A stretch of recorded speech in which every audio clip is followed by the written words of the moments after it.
नापाक बदन वाले बच्चे का नमाजी पर चढ़ जाना, इसका क्या हुक्म फुक़हा ने नकल किया है।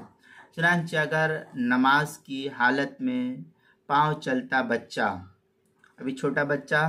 किसी चीज़ को पकड़ पकड़ के किनारे किनारे वो चलता है, अब पाँव चलता हुआ ये जो छोटा बच्चा है, ये छोटा बच्चा इसके बदन पर पेशाब किया या पखाना किया, इसके जिस्म में लगा हुआ है, तो नापाक बदन या कपड़ों के साथ नमाजी पर चढ़ जाए तो नमाजी की नमाज फासिद इस सूरत में नहीं होगी, नमाजी की नमाज फासिद नहीं होगी। लेकिन अगर बच्चा इतना छोटा हो जो खुद नहीं चल सकता हो और उसे कोई उठा करके नमाज की हालत में नमाजी पर रख दे, पहला हुक्म तो ये था कि बच्चा खुद चल करके गया, अब दूसरा हुक्म ये कि किसी ने उसको उठा करके उस पर रख दिया हो, नमाजी पर रख दिया हो,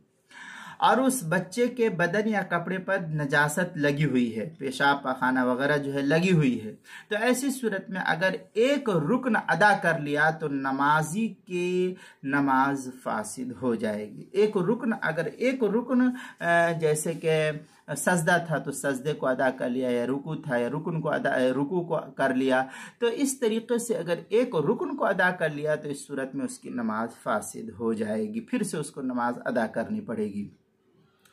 चुनांचे फतावा शाम वगैरह के में है कसबीन अलैहि निजासतुन इल्लम यस्तमसिक बिनफ्सिही मना व इल्ला ला। फिर आगे दुर्र मुख्तार के अंदर है लव जलसा अलल मुसल्ली सबीन सबहु नजिसुन वहु यतमस्सकु बिनफ्सिही व हम्मामुन। इस तरीके की इबारत जो है फतावा शामी जो बैरूत का छपा हुआ नुस्खा है उसकी दूसरी जिल्द सफ़ा 68, और जो ज़करिया बुक डिपो देवबंद का हिंदी नुस्खा है उसकी दूसरी जिल्द सफ़ा 74, कराची का छपा हुआ नुस्खा फतावा शामी का उसकी पहली जिल्द सफ़ा 403, अल बहरुर राइक उसकी पहली जिल्द सफ़ा 267, हल्बी सगीरी उसके सफ़ा 106, किताबुल मसाइल उसकी पहली जिल्द सफ़ा 266 पर इसको 265 और 266 पर इसको लिखा है, वहां भी आप देख सकते हैं।